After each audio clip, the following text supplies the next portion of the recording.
Bạn đã bao giờ tự hỏi vì sao có những người phụ nữ càng lớn tuổi lại càng trở nên cuốn hút đến khó hiểu, ánh mắt sâu hơn, nụ cười từng trải hơn, nhưng bên trong lại ẩn giấu một ngọn lửa mà không phải ai cũng nhìn thấy.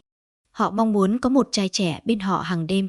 Người ta thường nghĩ rằng thời gian sẽ làm nguội đi cảm xúc của một người phụ nữ, rằng khi họ đã đi qua đủ thăng trầm, trái tim ấy sẽ chọn bình yên thay vì rung động. Nhưng sự thật đôi khi lại khiến nhiều người bất ngờ, bởi có những cảm xúc không hề biến mất theo năm tháng, mà ngược lại, chúng chỉ đang âm thầm tích tụ, chờ một khoảnh khắc đủ đúng để bùng lên mãnh liệt hơn bao giờ hết. Và rồi, trong một lần tình cờ nào đó, họ gặp một người đàn ông trẻ, không phải kiểu hoàn hảo, không phải người có tất cả, nhưng lại có thứ mà họ đã rất lâu rồi không còn cảm nhận được, sự chân thành không toan tính, sự nhiệt thành không dè dặt, và một nguồn năng lượng khiến trái tim tưởng chừng đã quen với im lặng, bỗng đập nhanh trở lại. Chính khoảnh khắc đó, họ nhận ra mình không hề nguội, mình chỉ đang chờ một cảm xúc đủ thật. Điều khiến người ngoài nhìn vào thấy khó hiểu, thậm chí đánh giá, lại chính là điều rất con người. Khi một người phụ nữ đã đi qua đủ tổn thương, đủ lý trí, đủ những mối quan hệ khiến họ mệt mỏi, thì thứ họ khao khát không còn là sự hoàn hảo, mà là cảm giác được sống lại một lần nữa. Được là chính mình mà không phải gồng lên, được cười một cách tự nhiên, được rung động mà không cần lý do quá lớn lao. Và đó cũng là lý do vì sao có những mối kết nối tưởng như không hợp lý lại trở nên mạnh mẽ đến vậy. Bởi nó không bắt đầu từ tuổi tác, mà bắt đầu từ cảm xúc, thứ mà dù bạn bao nhiêu tuổi, nếu chạm đúng, vẫn có thể khiến cả thế giới bên trong bạn thay đổi. Thứ nhất, họ không cần sự hoàn hảo, họ cần cảm xúc thật, mạnh và thời gian kéo dài. Họ không cần một người đàn ông hoàn hảo, vì họ đã từng gặp, từng thử, thậm chí từng tin vào cái gọi là chuẩn mực lý tưởng đó rồi. Nhưng càng đi qua nhiều năm tháng, họ càng nhận ra một sự thật rất thẳng thắn, hoàn hảo trên giấy tờ không đồng nghĩa với hạnh phúc ngoài đời thực. Một người có thể đủ mọi thứ, sự nghiệp, vị trí, vẻ ngoài chỉn chu, nhưng lại không khiến họ cảm thấy bình yên khi ở cạnh. Không khiến họ được là chính mình, không khiến trái tim họ rung lên, dù chỉ một nhịp rất nhỏ. Và đó mới là điều khiến họ mệt mỏi nhất, cảm giác ở bên một người mà mình phải đúng, phải chuẩn, phải kiểm soát mọi lời nói và cảm xúc. Cho đến khi họ gặp một người có thể không hoàn hảo theo bất kỳ tiêu chuẩn nào, thậm chí còn có phần thiếu sót trong mắt người khác. Nhưng người đó lại mang đến một thứ rất hiếm, cảm xúc thật, là khi nói chuyện, không cần suy nghĩ quá nhiều vẫn có thể bật cười. Là khi im lặng cạnh nhau, không thấy gượng gạo mà lại thấy dễ chịu. Là khi ánh mắt chạm nhau, không cần nói ra nhưng vẫn hiểu đối phương đang nghĩ gì.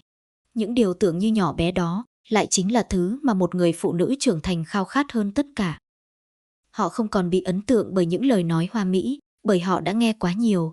Họ không còn dễ tin vào những lời hứa, bởi họ đã từng thất vọng. Nhưng họ lại cực kỳ nhạy cảm với những cảm xúc thật, vì đó là thứ không thể giả vờ trong thời gian dài.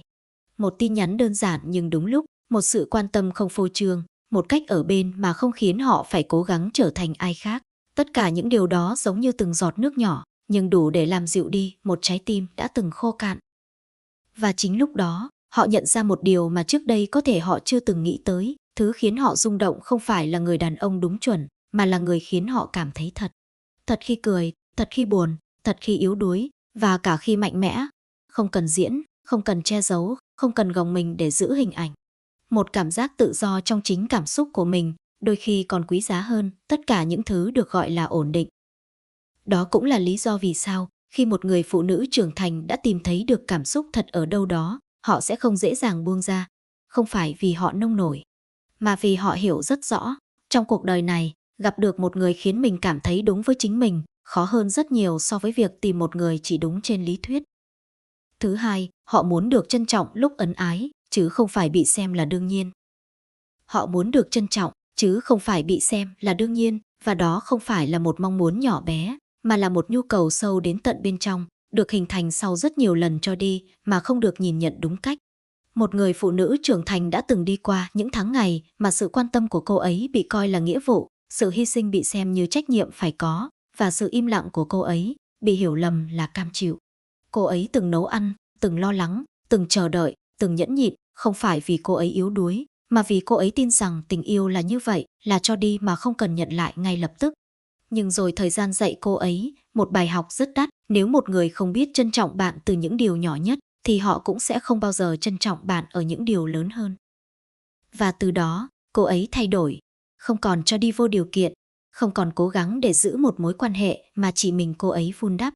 Không còn chấp nhận việc bản thân trở thành một phần hiển nhiên trong cuộc sống của ai đó, có cũng được, không có cũng chẳng sao. Bởi cảm giác bị xem là đương nhiên, không ồn ào, không kịch tính, nhưng lại bào mòn trái tim một cách âm thầm và dai dẳng nhất. Cho đến khi cô ấy gặp một người, có thể không quá từng trải, không quá hiểu đời, nhưng lại nhìn cô ấy bằng một ánh mắt hoàn toàn khác. Không phải ánh mắt quen thuộc của sự biết rồi, có rồi, không cần nữa, mà là ánh mắt của sự chú ý, của sự trân trọng, của việc nhận ra rằng cô ấy không phải là điều hiển nhiên trong cuộc đời mình.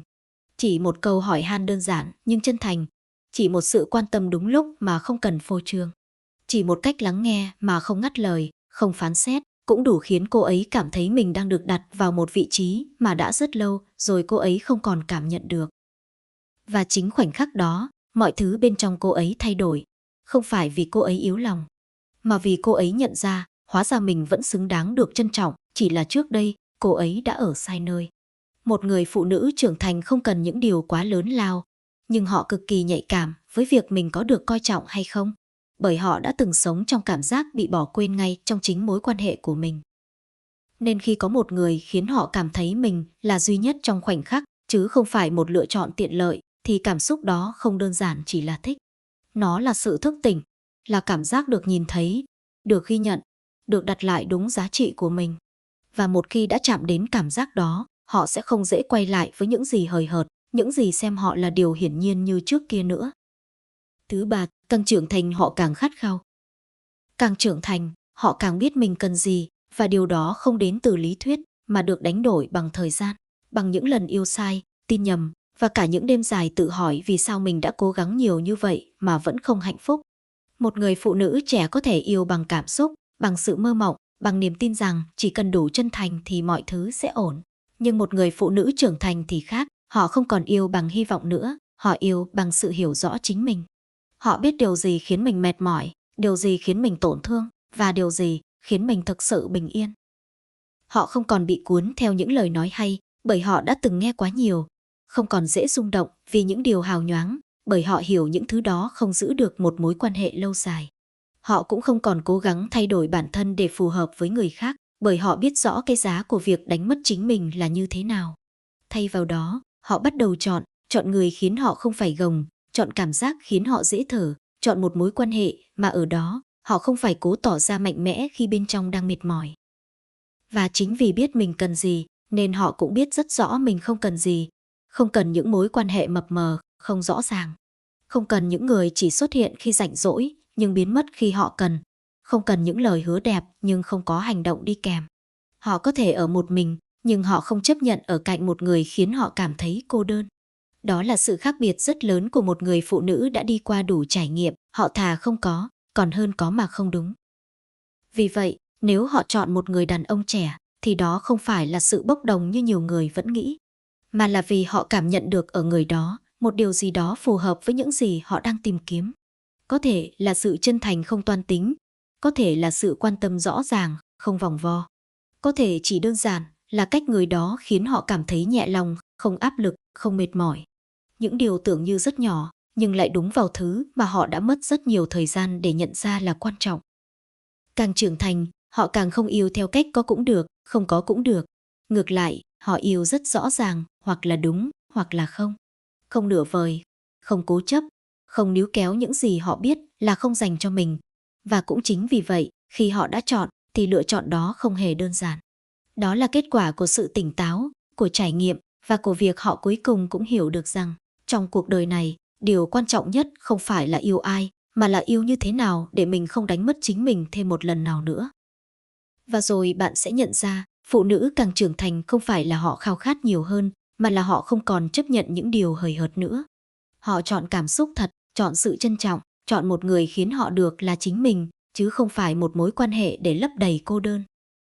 Nếu bạn đang xem đến đây, hãy thử tự hỏi, trong tình yêu, bạn đang tìm một người đúng chuẩn hay một người đúng cảm xúc? Hãy để lại suy nghĩ của bạn dưới phần bình luận và đừng quên theo dõi kênh, vì có những điều về tình yêu, càng trưởng thành, chúng ta mới thực sự hiểu.